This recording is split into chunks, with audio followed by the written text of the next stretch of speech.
Okay, you guys, so I'm finally, well, not finally, but I don't know if I told you guys this, but I finally got new glasses. Absolutely love them. So I got new glasses. Also, everyone in my house is sick or getting sick. And I think I'm getting sick too, but it comes on and off. So I figured, well, my throat is okay right now. I should do an audiobook for you guys. So we're gonna do another audiobook. Here we go. This one is chapter 6. Chapter 6 Will. I opened the door to my room, surprised to see Stella backing up against the wall on the other side of the hallway. After the stunt I pulled yesterday, I thought she'd steer clear of me for at least a week. She's wearing about 4 face masks and 2 pairs of gloves, her fingers wrapping tightly around the plastic handrail on the wall. As she moves, I catch the scent of lavender. It smells nice. It's probably my nose craving anything that isn't bleach. I grin. Are you my protagonist, I think it says. She gives me what I think is an icy look from what I can see of her face, leaning to peer past me into my room. I glance behind me to see what she's looking at. The art books, the Afflo vest hanging on the edge of the bed from when I staggered it off as soon as Barb left my open sketchbook on the table. That's about it. I knew it, she says finally, like she confirmed the answer to some great Sherlock Holmes mystery. She holds out her double-gloved hand. Let me see your regimen. You're kidding, right? We stare each other down, her brown eyes shooting daggers through me while I try to give her an equally intimidating glare. But I'm bored as shit, so my curiosity gets the better of me. I roll my eyes and turn to go rip apart my room, looking for a sheet of paper that's probably already in a landfill somewhere. I push aside some magazines and check under the bed. I rifle through a couple of my sketchbook pages and even look under my pillow for show. But it's nowhere to be found. I straighten up and shake my head at her. Can't find it. Sorry, see you later. She doesn't budge, though, and crosses her arm in indifference, refusing to leave. So I keep looking, my eyes scanning the room while Stella taps her foot in the hallway impatiently. It's useless. That thing is... Wait. I noticed my pocket-sized sketchbook lying on my dresser, the regimen crammed into the back of it, neatly folded and just barely sticking out past the small pages of the book. My mom must have hidden it there so it didn't end up in the garbage bin. I grab it, heading back to the doorway, and hold out the paper to her. Not that it's any of your business.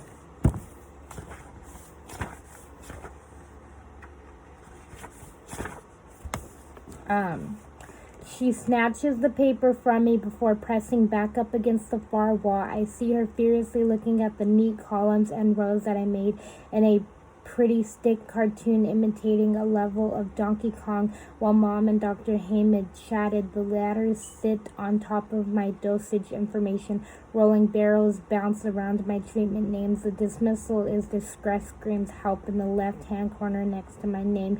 Clever, right? What is, how could you, why? Clearly she doesn't think so. Is this what an anonymously looks like? Aneurysm? Is this what an aneurysm looks like? Should I call Julie? She shoves the paper back at me, her face like a thunder. Hey, I say, holding up my hands. I get that you have some save-the-world hero complex going on, but leave me out of it. She shakes her head at me. Will, these treatments aren't optional. These meds aren't optional, which is probably why they keep shoving them down my throat. To be fair, though, anything can be optional if you're creative enough. Stella shakes her head, throwing up her hands and storming off down the hallway.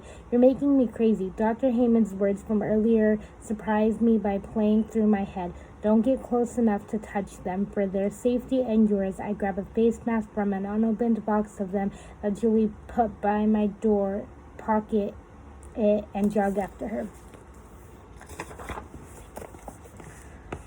I glanced to the side to a short, brown-haired boy with a sharp nose and even sharper cheekbones peering out of room 310. His eyebrows raised curiously at me as I follow Stella down the hall to the elevator. She reaches the elevator first, stepping inside and turning to face me as she hits the floor button. I move to step in after her, but she holds up her hand. 6 feet. Shit. The door slides shut, and I tap my foot impatiently, pressing the up button over and over and over again as I watch the elevator climb steadily up the 5th floor and then slowly back down to me. I glance nervously at the empty nurse's station behind me before sliding quickly into the elevator and jamming the door close button. I met my own gaze in the blurry metal of the elevator, remembering the face mask in my pocket and slinging in as I ride up to the 5th floor. This is stupid. Why am I even following Barb Jr.? With a ding, the door slowly opens, and I power walk down the hall and across the bridge to the east entrance of the NICU, dodging a few doctors along the way. They're all clearly on their way somewhere, so no one stops me. Gently pushing open the door, I watch Stella for a moment. I open my mouth to ask what the hell that was all about. But then I see that her expression is dark, serious. I stop a safe distance away from her and follow her eyes to the baby, more tubes and wires than limbs. I see the tiny chest struggling to raise and fall, struggling to continue breathing. I feel my own heartbeat in my chest, my own weak lungs trying to fill with air from my mad dish through the hospital. She's fighting for her life, she finally says, meeting my eyes in the glass. She doesn't know what's ahead of her or why she's fighting. It's just instinct. Well, her instinct is to live. Her instinct is to fight, to live. Instinct. I lost that instinct a long time ago. Maybe at my 5th hospital in Berlin. Maybe about 8 months ago when I contacted B. Capilla and they ripped my name off the transplant list. There are a lot of possibilities. My jaw tightens. Listen, you've got the wrong guy for that inspiring little speech. Please, she cuts me off, spinning around to face me with the surprising amount of desperation in her expression. I need you to follow your regimen strictly and completely. I don't think I heard that right. Did you just say please? I say, trying to dodge the seriousness of this conversation. Her expression doesn't change, though. I shake my head, stepping closer to her, but not too close. Something's up, okay? What's really going on here? I won't laugh. She takes a deep breath, taking 2 steps back to my 1 step forward. I have control issues. I need to know that things are in order. So what does that have to do with me? I know you're not doing your treatments. She leans against the glass, looking at me, and it's messing me up bad. I clear my throat, looking past her at the small, helpless baby on the other side of the glass. I felt a twinge of guilt, even though that makes no sense.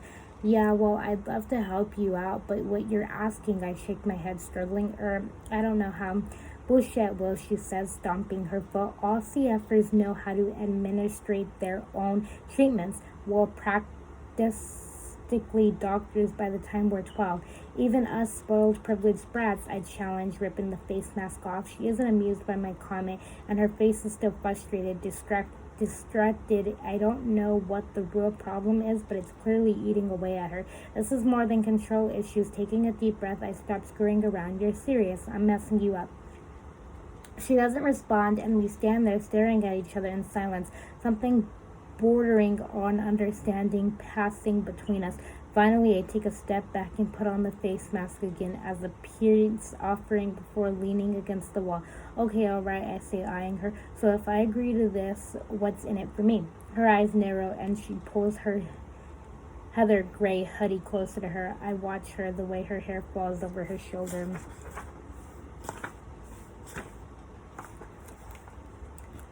Her shoulders, the way her eyes show every little thing she's feeling. I want to draw you, I say before I can stop myself. What? She says, shaking her head adamantly. No, why not? I ask. You're beautiful. Shit, that slipped out. She stares at me, surprised, and unless I'm imagining it, just a little please. Thank you, but no way.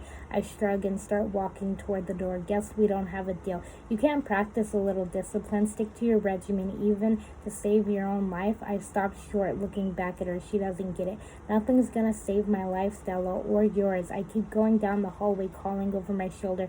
Everyone in this world is breathing borrowed air. I push the door open and am about to leave when her voice rings out from behind watching me. Ugh, fine. I spin around, shocked, the door clicking shut. But no nudes, she adds. She's taken her face mask off, and I can see her lips twitching into a smile. The first one she's given me, she's making a joke. Stella Grant is making a joke. I laugh, shaking my head. I should have known you'd find a way to suck all the fun out of it. No posing for hours on end, she says, looking back at the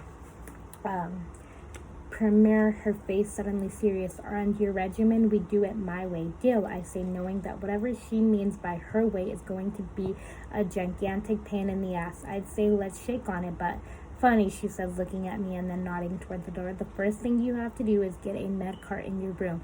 I salute on a med cart in my room. I push open the door, giving her a big smile that lets me all the way back to the elevator.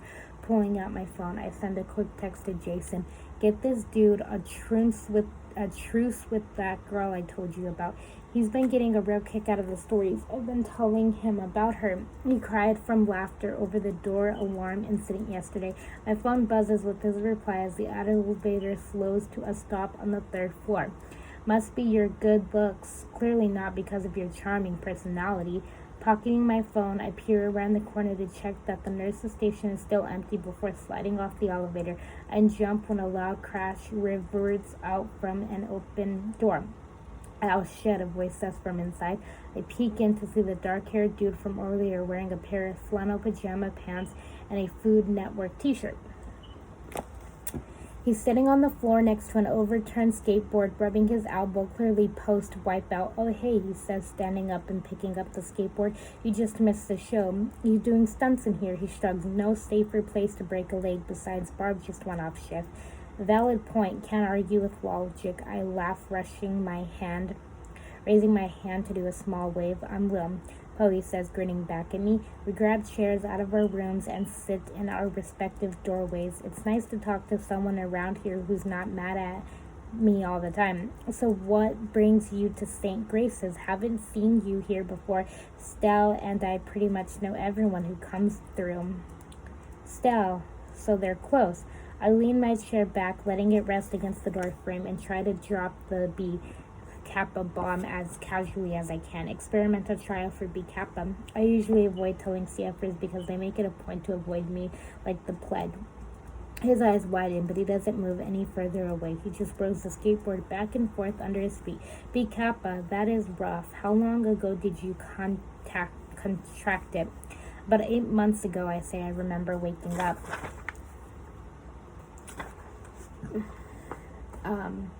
One morning, having more trouble breathing than usual, and then I couldn't stop coughing. My mom, being obsessed with every breath I've taken my whole life, took me straight to the hospital to run some tests. I can still hear her heels clicking loudly behind the gurney, her ordering the people around as if she were the chief of surgery. I thought she was obsessive before the results came back. She always overreacted to every loud cough or gasp of breath, keeping me out of school or forcing me to cancel plans to go to the doctor's appointments or to the hospital for no reason.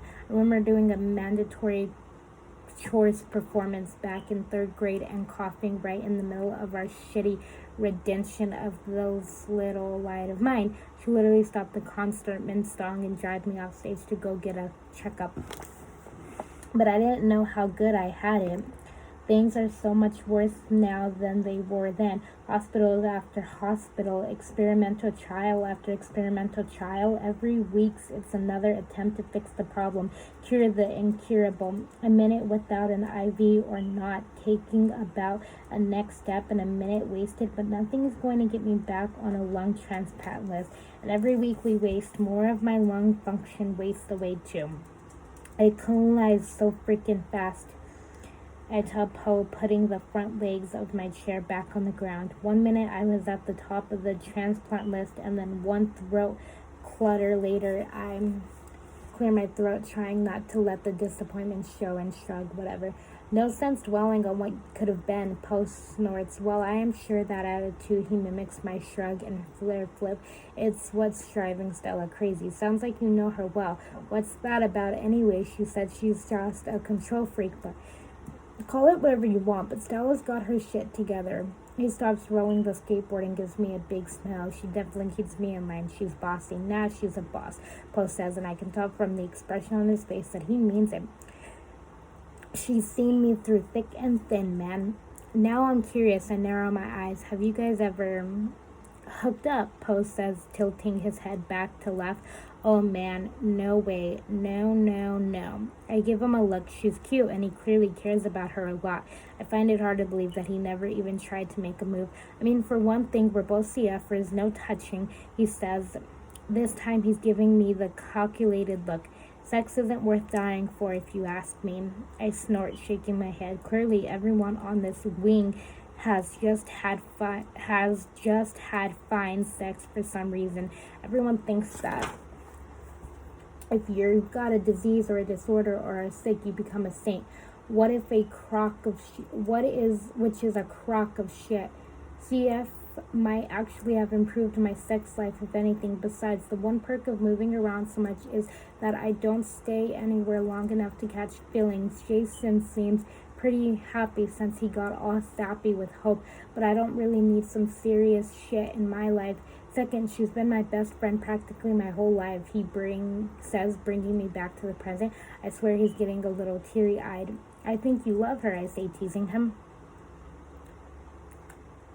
Oh, hell yeah, I fucking adore her, Post says, like it's a no-brainer. Would lie down on hot coals for her. I'd give her my lungs if they were worth the shit. Damn, I try to ignore the jealousy that swims into my chest.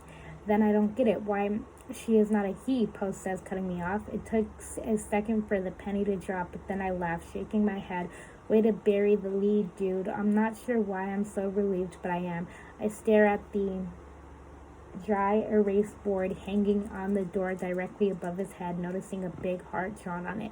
Estelle is trying to keep me alive too. She must not completely hate me, right? And that is the end of chapter 6. I do not know when I'm going to do another one again, but when I do, it will be chapter 7, Stella. But I just want to say happy 1st, everyone. It's officially October the 1st, and if you guys love Halloween, or if you love those Halloween movies, or any Halloween movie, go to Freeform right now, because they're starting their 31 Nights of Halloween watch thing that they always start, and that is my favorite part about Disney Plus and about Freeform, just that they have those 31 Nights of Halloween, and they do it for Christmas too, and I love that. So yeah, if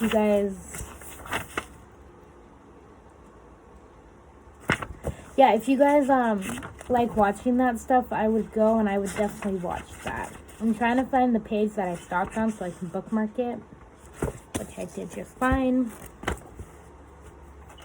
So yeah, if you guys like that stuff, definitely go watch it. Make sure you guys turn on that bell for notifications. Make sure you guys hit that subscribe button so you never miss another video when I post about an audiobook or about a wrestling thing that I recently did just post about. Also, if you guys like wrestling and you have pay-per-view, Soul Player, ISQ, anything, if you guys pay for it, if you guys are going, October today is also when they're doing a pay-per-view match, and I love those things. So if you guys like wrestling, make sure you go watch it, which will be coming on later tonight, like after football. My dad likes football, so watching football. So yeah, definitely go watch that too. Other than that, turn on that subscribe button so you never miss when I post a new video. Turn on that bell for notifications so you never miss when I post a new video. Click subscribe so you can get notified with all the new videos I'm posting. Give it a thumbs up if you like this video. Give it a thumbs down if you don't. Comment your favorite thing about this video. Comment your least favorite thing about this video. And comment your favorite book that you love reading over and over and over again. Every time when I end one of my videos, I'm now going to do an intro of comment your favorite book, or comment your favorite wrestler, comment the last time you read a book, comment the last time you went to a wrestling event, all that stuff. So until then, I will see you guys when I see you, and thank you for watching this video, and bye.